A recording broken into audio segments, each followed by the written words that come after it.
उत्तर प्रदेश की माधवगढ़ विधानसभा सीट। यहाँ एक बड़ी चुनावी हार हुई थी। लेकिन क्या हर हार सिर्फ एक कहानी का अंत होती है या फिर एक नई शुरुआत का मौका?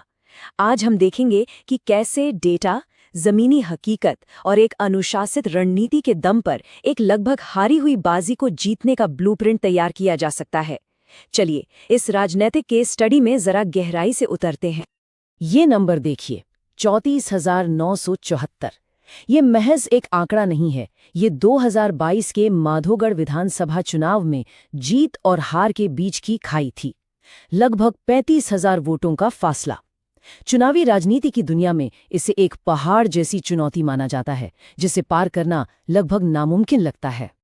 तो सबसे बड़ा और सीधा सवाल यही है, इतने बड़े अंतर को, इस विशाल खाई को आखिर पाटा कैसे जाए?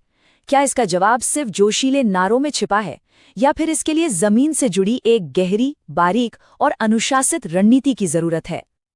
देखिए, किसी भी वापसी की कहानी लिखने से पहले हार के कारणों की चीर-फाड़ करनी पड़ती है। ये समझना पड़ता है कि राजनीतिक जमीन खिसकी तो कहां और क्यों। तो चलिए सबसे पहले इस हार का एक निष्पक्ष विश्लेषण करते हैं। जरा इन आंकड़ों पर गौर कीजिए।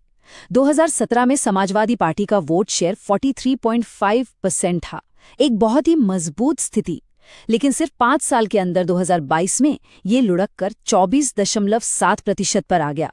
सोचिए, ये कोई मामूली गिरावट नहीं है, ये एक राजनीतिक भूस्खलन था जिसने पार्टी के वोट आधार को लगभग आधा कर दिया।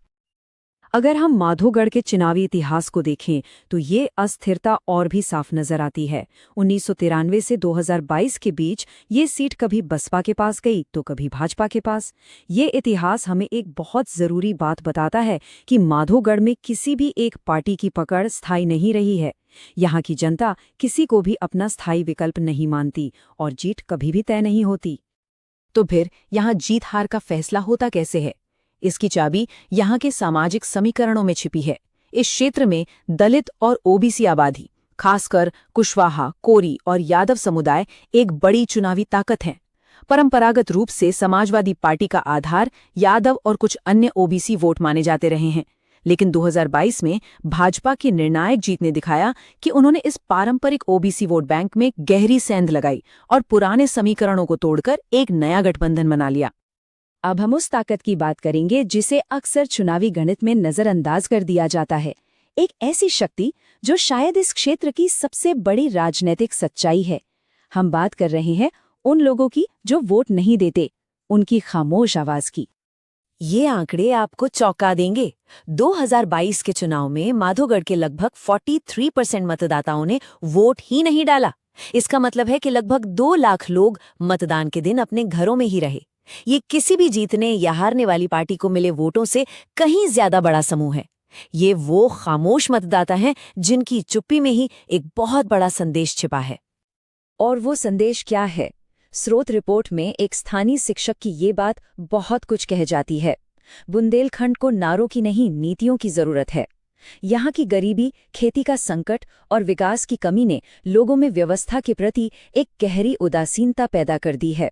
और यहीं पर हमारे संवैधानिक मूल्य भी सामने आते हैं। हर नागरिक को सम्मान और गरिमा से जीने का अधिकार है और ये अधिकार सिर्फ नारों से नहीं बल्कि जिम्मेदार और जमीनी नीतियों से ही सुनिश्चित हो सकता है।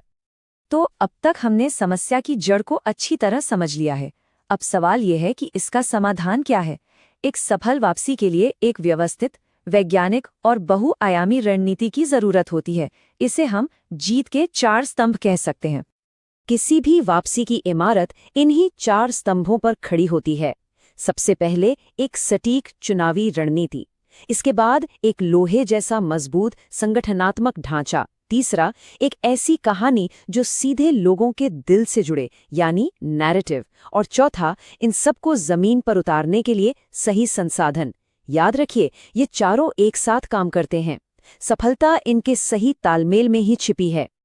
पहला स्तंभ यानी चुनावी रणनीति का दिल है उन निराश ओबीसी और दलित मतदाताओं को दोबारा सक्रिय करना जो घर बैठ गए थे। उन्हें ये भरोसा दिलाना कि उनकी आवाज सुनी जाएगी। साथ ही महिलाओं और युवाओं के लिए खास संदेशों के साथ उन्हें जोड़कर एक नया, मजबूत और व्यापक गठबंधन तैयार करना। अब आते हैं सबसे महत्वपूर्ण स्तंभ पर, संगठन। कोई भी चुनाव बड़ी बड़ी रैलियों में नहीं, बल्कि गली मोहल्लों और बूथ पर लड़ा और जीता जाता है। पार्टी को शून्य से यानी बूथ स्तर से फिर से खड़ा करना होगा। स्थानीय कार्यकर्ताओं को ट्रेनिंग देनी होगी और गांव के नेताओं को ताकत और सम्मान देना होगा। यही वो नींव है जो एक ऐसी संरचना बनाती है जो लोगों की आवाज सुन भी सके और उन तक पहुंच भी सके। तीसरा स्तंभ है नैरेटिव, यानी वो कहानी जो लोगों के दिलों और दिमाग तक पहुंचे। यहाँ एक धरती पुत्र उम्मीदवार की जरूरत है जो बाहरी ना हो, जिसकी जड़ें इसी मिट्टी से जुड़ी हों। और कहानी क्या होगी? हवाई वादे नहीं, सिंचाई, नौकरी और स्वास्थ्य जैसी ठोस सुविधाओं का वादा। ये कहानी बुंदेलखंड के लोगों के रोजमर्रा के संघर्षों को संबोधित करनी चाहिए। रणनीति तो कागज पर बन गई, लेकिन असली चुनौती इसे जमीन पर उतारने की है। इसके लिए चाहिए एक ठोस, समय पर काम करने वाला एक्शन प्लान, जिसे हम कहते हैं गवर्नेंस इंजीनियरिंग। ये है 90 दिनों का विन बैक लैडर, एक पूरी तरह से अनुशासित एक्शन प्लान। पहले 15 दिन सिर्फ जमीन को समझना, लोगों को सुनना। अगले 15 दिन लोगों के बीच अपनी मौजूदगी बढ़ाना, फिर नीतिगत वादे सामने रखना, उसके बाद घर घर तक पहुंचना और आखिर के दिनों में वोटरों को मतदान केंद्र तक लाने का महाअभियान। हर कदम सोचा समझा हुआ। और इस पूरे 90 दिन के अभियान के केंद्र में क्या होगा? कल्याण का एक विश्वसनीय संदेश। सिर्फ वादे नहीं, बल्कि ठोस और करने योग्य योजनाएं, जैसे कि विश्वसनीय फसल बीमा, खराब सड़कों की तत्काल मरम्मत, गांवों में हर महीने मोबाइल स्वास्थ्य क्लिनिक और स्थानीय युवाओं के लिए रोजगार के अवसर। इस पूरी प्रक्रिया में नागरिकों की निजता का सम्मान करना और उनकी सहमति लेना, जैसा कि भारत के डेटा संरक्षण कानूनों में निर्देशित है, विश्वास बनाने के लिए महत्वपूर्ण होगा। यह सत्ता मांगने से पहले सेवा का एक जीता जागता प्रदर्शन है। तो हम फिर से उसी शुरुआती सवाल पर आते हैं, क्या 35,000 वोटों के इस पहाड़ को पार किया जा सकता है? ये विश्लेषण हमें बताता है कि हाँ, ये मुमकिन है, लेकिन इसका रास्ता हवाई बातों या नारों से नहीं, बल्कि गांव-गांव जाकर एक एक व्यक्ति का भरोसा फिर से जीतने से होकर गुजरता है। असल में ये चुनौती है जमीनी राजनीति, विश्वास और शासन के गहरे रिश्ते को फिर से स्थापित करने की। अगर आप एक जन केंद्रित नेता बनना चाहते हैं और अपने निर्वाचन क्षेत्र का उत्थान करना चाहते हैं, तो blueprintstrategies.ai से mgr@blueprintstrategies.ai पर संपर्क करें या 08042041602 पर कॉल करें। Purpose beyond politics.